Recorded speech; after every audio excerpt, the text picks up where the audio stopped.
আজকে তোমাদের এই ভিডিওতে আমি এলাম বেশ কিছু তোমাদের করা প্রশ্নের উত্তর দেওয়ার জন্য।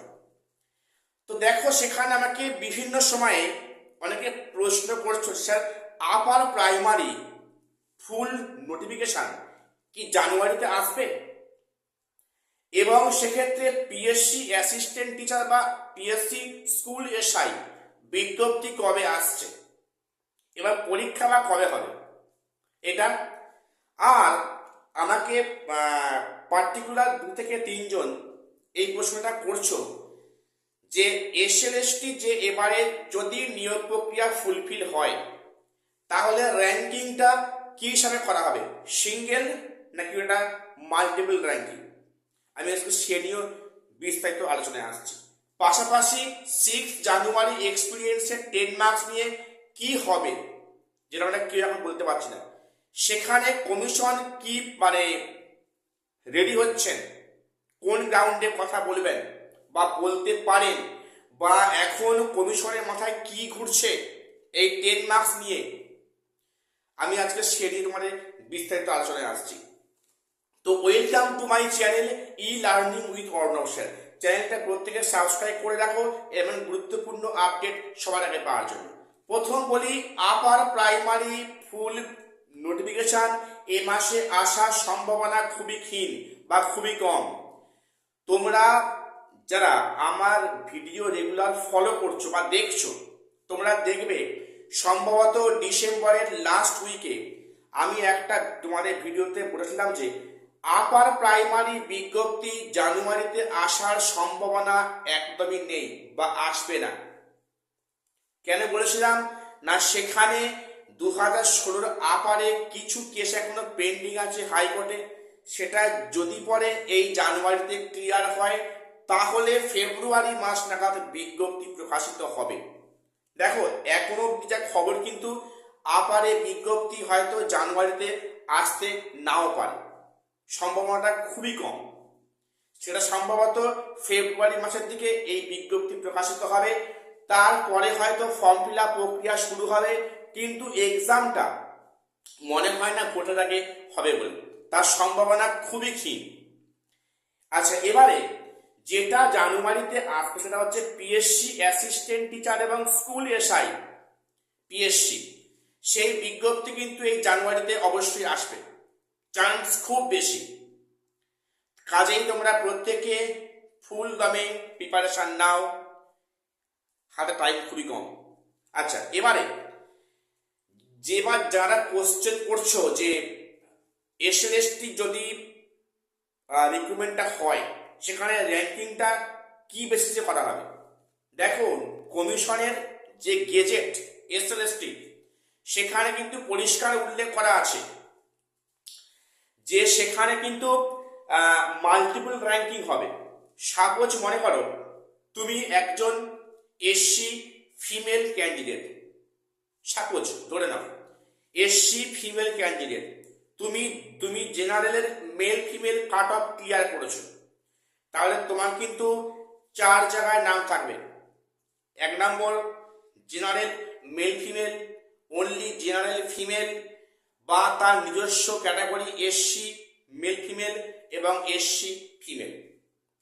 বা মনে করো যদি এমন হয় যে তুমি জেনারেল ফিমেল, তুমি জেনারেলের male female cut off clear করেছো, তাই তোমার নাম থাকবে অনলি 2 জায়গায়, একটা জেনারেল মেল ফিমেল আর একটা অনলি জেনারেল ফিমেল। তুমি সেক্ষেত্রে কিন্তু এসসি এসটি ওবিসি তুমি তার মধ্যে ঢুকতে পারছো না, এই একটা বিষয়। এবারে মনে করো যদি এরকম হয়, যদি এরকম হয় আর কি, যে মনে করো তুমি তুমি এসটি ক্যাটাগরি মেল ক্যান্ডিডেট, তুমি সেখানে তুমি জেনারেল কাট অফ ক্লিয়ার করতে পারোনি, তুমি তোমার এসসি ক্যাটাগরি কাট অফ ক্লিয়ার করে তুমি ইন্টারভিউতে যাচ্ছ, সেখানে কিন্তু প্যানেল তৈরি হবে অনলি ফর তোমার কাস্টে, তোমার জন্য। সেখানে কিন্তু কখনোই তোমার নাম জেনারেল থাকবে না, কারণ তুমি অ্যাজ এ এসটি ক্যাটাগরি তুমি সেখানে ইন্টারভিউ দিতে গিয়েছো, মনে রাখো। তা তোমার নাম থাকবে শুধু তোমার নিজস্ব ক্যাটাগরিতে, ঠিক আছে? তো এটা ছিল। এবারে যে প্রশ্নটা আমার বিভিন্ন ভিডিওতে বারে বারে বলছো যে এক্সপিরিয়েন্সের 10 মার্কস নিয়ে অ্যাকচুয়ালি কোনো ফয়সালা হবে তো, বা সেখানে যদি হয় সেখানে কি হতে পারে এবং তার এগেনস্টে কমিশন কি তোড়জোড় নিচ্ছে। দেখো বলি, এক্সপিরিয়েন্সের 10 মার্কস নিয়ে আগামী 6 জানুয়ারি কি হবে কি কি না হবে সেটা এই বিষয়ে আমাদের এই মুহূর্তে প্রেডিকশন করাটা কিন্তু বৃথা বা বেকার। কোনটা জাজমেন্ট আসবে কি না আসবে, 10 মার্কস থাকবে না বাদ যাবে নাকি থাকবে সেটা ইন্টারভিউ পরে কিন্তু আগে যোগ হবে, এটা নিয়ে প্রেডিকশন এখন না করাই ভালো। তোমরা কটা দিন ওয়েট করে যাও, আগামী 6 জানুয়ারি সেখানে দেখো কি পরিস্থিতিটা হয়। অনেকে তো ইতিমধ্যে মানে নেগেটিভ হয়ে গিয়েছেন, তারা বলছে যে এক্সপিরিয়েন্সের 10 মার্কস বাতিল হবে না, কিছুই হবে না, সবই এটা নাটক হচ্ছে, একটা অ্যাক্টিং হচ্ছে, কোর্ট ভার্সেস কমিশন। দেখো বলি, বিচার ব্যবস্থার প্রতি আস্থা তোমরা হারিও না। দেখো আমি আশা রাখছি এক্সপিরিয়েন্সের 10 মার্কস নিয়ে একটা ভালো কিছু ডিসিশন আসবে 6 জানুয়ারি, ঠিক আছে? তো এবারে মনে করো যদি 6 জানুয়ারি কোর্ট ডিসিশন নেয় যে এক্সপিরিয়েন্সের 10 মার্কসটা বাতিল, কি বাতিল হবে না থাকবে সেটা ইন্টারভিউ পরে সেটা অ্যাড হবে, তাহলে সেক্ষেত্রে কমিশন কি পদক্ষেপ নেবে? কমিশন কি হাইকোর্টে এতে যাবে, ডিভিশন নাকি একবার সুপ্রিম কোর্টে যাবে? দেখো সে বিষয়টা কিন্তু কমিশন ছক কষে রাখছে।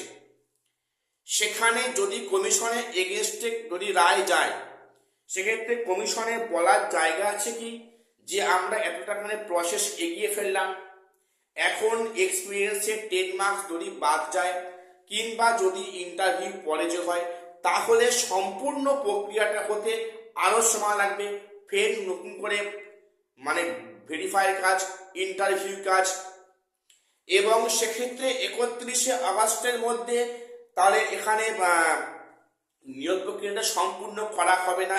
এই দোহাইটা দিয়ে বারবার চেষ্টা করবে কমিশন, যেটা আমার নিজস্ব মত মনে প্রকাশ করলাম।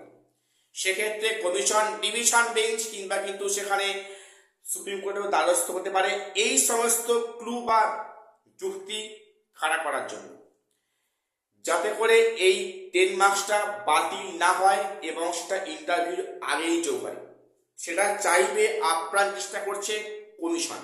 এখন দেখার বিষয় পার্টিকুলার ডেটে মামলাটা আদৌ ওঠে কিনা বা সেখানে কি জাজমেন্ট সেখানে আসে বা হয়। তো আজকে এটুকুই আমার আপডেট দেওয়ার ছিল। প্রত্যেকের চ্যানেলটা সাবস্ক্রাইব করে রাখবে এমন গুরুত্বপূর্ণ আপডেট পাওয়ার জন্য। আর শেষ করছি, দেখা হচ্ছে পরে কোনো ভিডিওতে।